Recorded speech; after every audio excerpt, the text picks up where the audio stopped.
Selamat malam untuk kita semua. Selamat malam untuk Bapak dosen dan teman-teman sekalian. Saya akan mereview buku yang berjudul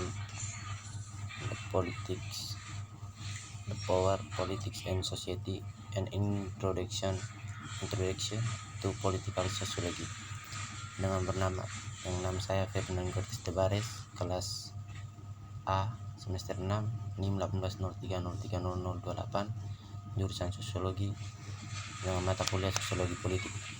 Baik, langsung saja di sini yang slide pertama, politik budaya dan proses sosial. Budaya dalam pengertian ini mengacu pada hal-hal yang kami sebut sebagai cita rasa tinggi atau artefak seperti klasik musik, seni, dan makanan adiboga. Sebagai sosiolog, kami memahami bahwa budaya memiliki kedua dimensi, yaitu dimensi material dan non material. Misalnya, bentuk material budaya ditampilkan dalam museum dan arsip. Konstitusi dan deklarasi kemerdekaan dipajang di Arsip Nasional di Washington DC. Itu adalah contoh bentuk materi yang sangat simbolis budaya, termasuk arsitektur bangunan Arsip Nasional yang mirip candi. Dan yang bentuk non materi bentuk budaya termasuk musik dimainkan atau pidato yang diberikan pada tanggal 4 Juli untuk merayakan prinsip dalam dokumen tersebut. Mark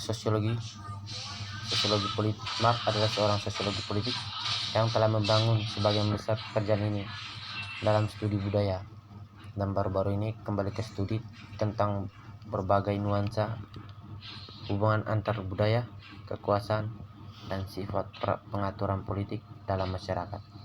Dalam bab ini, kami mengeksplorasi hanya beberapa cara dan politik yang saling terkait, yang bertujuan untuk menjelaskan secara singkat bagaimana keyakinan politik, nilai, ideologi, dan sistem simbolik lainnya dalam masyarakat yang terkait dengan pelaksanaan kekuasaan politik di dalam berbagai bentuk seperti formasi kelompok dan perkumpulan politik atau partisipasi dalam aksi politik. Di slide yang kedua, budaya politik. Apa itu budaya politik? C. Wright Mills mengamati bahwa konsep budaya adalah salah satu kata sponge dalam ilmu sosial. Meskipun ada banyak pendekatan yang biasanya dihubungkan ke berbagai disiplin ilmu, kami mengkonseptualisasikan budaya yang terdiri dari nilai-nilai, pengetahuan, keyakinan, simbol, budaya, dan artefak yang ditemukan di semua masyarakat. Budaya sangat penting untuk memfasilitasi interaksi sosial. Pengetahuan adalah gudang pengalaman untuk temuan fakta dan cara memahami dunia. Sekolah jelas memainkan peran penting dalam melestarikan pengetahuan ini dan membagikan secara berturut-turut generasi. Nilai terdiri dari keyakinan atau tolak ukur mental untuk menilai dunia. Pengertian budaya sebagai alat bantu interaksi dalam masyarakat dan sebagai unsur yang tersusun dari itu membantu menempa alat yang menyediakan alat analitik penting untuk mempertimbangkan peran budaya dalam politik. Studi tentang budaya politik menawarkan pandangan yang berbeda tentang politik dengan mengajukan pertanyaan seperti berikut. Yang pertama, bagaimana warga negara mengembangkan gagasan tentang kekuasaan? Yang kedua, dari mana pengetahuan politik berasal dan apa pengaruh terhadap politik? Yang ketiga, peran apa yang dimainkan di media dalam penciptaan ide atau pengetahuan politik? Yang keempat, apakah simbolis tertanam dalam struktur politik yang digunakan untuk memanipulasi kepercayaan warga tentang kekuasaan? Baik, slide yang keempat, politik kebudayaan dan kerangka teoritis. Karya-karya awal dalam sosiologi politik mengacu pada budaya dan terutama pentingnya konteks budaya ke psikologi sosial politik. Misalnya, Bendix dan Lipset mengemukakan bahwa interaksi antar individu yang menempati posisi ekonomi yang sama juga dikondisikan oleh determinan budaya, sosial, psikologi, dan situasional. Sementara itu, ilmu politik terkonsentrasi terutama pada bidang politik secara khusus. Sosiologi politik menyatakan bahwa untuk memahami proses politik secara penuh, seseorang harus menghubungkan politik dengan struktur sosial. Para sosiolog ini menekankan caranya, di mana tatanan politik tertentu serta contoh tertentu dari perilaku politik, misalnya pemungutan suara, harus dipelajari dengan referensi yang terkesan non-politik. Deskripsi tentang kekuasaan dalam masyarakat memperkuat klaim bahwa sosial, nilai-nilai, kepercayaan, dan ideologi harus dipelajari untuk memahami distribusi kekuasaan dan konflik. Aktor non-politik dengan cara unik, yaitu berbagai perspektif konseptual dalam sosiologi politik menyoroti aspek-aspek yang berbeda dari sifat nilai, kepercayaan, dan orientasi, dan juga bagaimana hal tersebut terhubung dengan politik dalam masyarakat. Baik, yang kelima, elit atau manajerial. Berbeda dengan kerangka pluralis, pendekatan elit atau manajerial menggeser penekanan dari mengkonseptualisasikan politik untuk mengkonseptualisasikan kekuasaan, seperti yang dipegang oleh beberapa orang.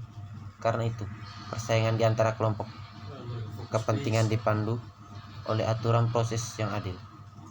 Kerangka elit memperlakukan budaya politik sebagai sumber nilai yang menghasilkan persetujuan terhadap kekuasaan elit.